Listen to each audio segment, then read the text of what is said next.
Form fill up করলেন, Mamata Bandyopadhyay enumeration form fill up করলেন, যিনি এসআইআর এর সব থেকে বড় বাধা দিচ্ছেন। এতদিন পর্যন্ত বলেছেন আমি করব না, আমি করব না, সবার না করব হলে না। আমি করব না, তারপরেও করলেন এই দুর্নীতি। উনি সব কিছুই করেন, আবার কিছুই করেন না। উনি কোভিডের সময় ভ্যাকসিনকে কটাক্ষ করেছিলেন, কিন্তু নিজে প্রথমেই ভ্যাকসিন নিয়ে নিয়েছিলেন। এগুলো সবাই মানুষ জানে। তবে এসআইআর একটা সাংবিধানিক প্রক্রিয়া, ভোট শুদ্ধিকরণের কাজ চলছে। সারা দেশের মানুষ এতে অংশগ্রহণ করেছে, সমস্ত রাজনৈতিক দল সহযোগিতা করছে।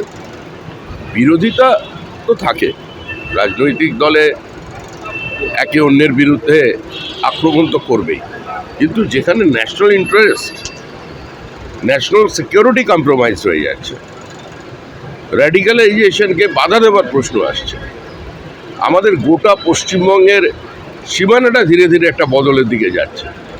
তো সেক্ষেত্রে মুখ্যমন্ত্রীর কাছ থেকে যেটা প্রত্যাশা করার ছিল, সেটা হয়তো মানুষকে তিনি পূর্ণ করতে পারেন, যার জন্য মানুষও সিদ্ধান্ত নিয়ে ফেলেছে, আর নয়।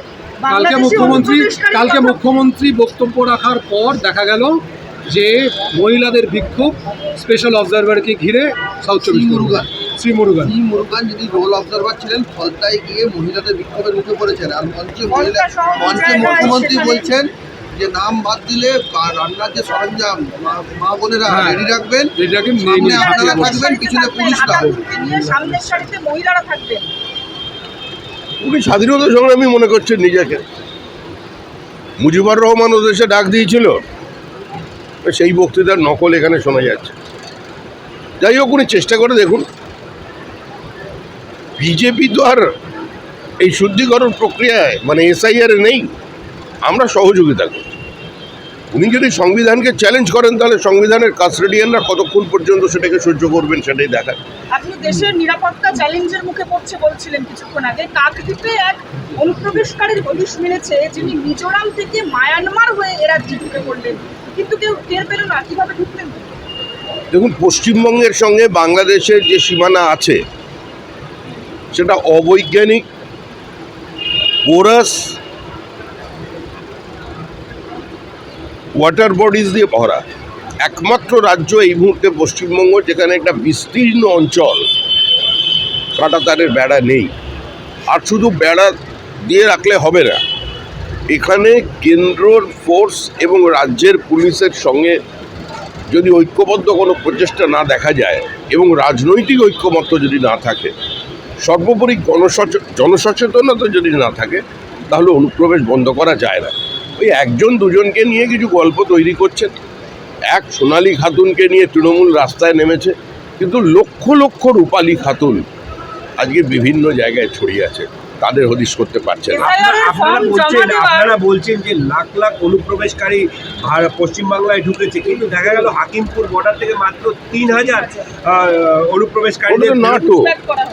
নাটো ওরা কেন যাচ্ছে কেউ জানে না, হয়তো যে কাজে এসেছিল কাজ শেষ হয়ে গেছে। যারা এইখানকার রাজারহাট থেকে, সেক্টর 5 থেকে উধাও হয়ে গেছে, দমদমের কিছু জায়গা থেকে, কলকাতার কিছু জায়গা থেকে যাদের পাওয়া যাচ্ছে না, তারা সবাই শান্তিতে আছে, তারাই সবাই সেফ হোমে আছে। কোনো না কোনো জায়গায় তাদের রেখে দেওয়া হয়েছে। বিভিন্ন ধর্মান্ধ মৌলবাদী সংস্থা সক্রিয় আছে পশ্চিমবঙ্গে, এবং এটা একটা সুদূর প্রসারী চক্রান্ত, আন্তর্জাতিক চক্রান্ত। আর বুঝে না বুঝে বা শুধুমাত্রই ভোটের জন্য বর্তমানের আমাদের পশ্চিমবঙ্গের রাজ্য সরকার এখানে কম্প্রোমাইজ। 58 লক্ষ বাদ হলো এসআইআর এ, অবশেষে 58 লক্ষ বাদ হলো। কালকে ফাইনাল লিস্ট। আরো রাজ্য বিজেপি সভাপতির প্রতিক্রিয়া কি থাকবে? এখনো পর্যন্ত আমরা তো চাই ভারতবর্ষের মানুষ ভারতবর্ষে ভোট দিক, পশ্চিমবঙ্গবাসী যারা এদেশের বাসিন্দা তারা ভোট দিক। এবার সেখানে কজন নাম বাদ গেল, কজন নাম জুড়লো, এটা তো কোনো আলোচনার বিষয় না। তবে দেখতে থাকুন, এখন তো 1 মাস সময় আছে, আগে কি হতে থাকে। দালাল বলছে তো।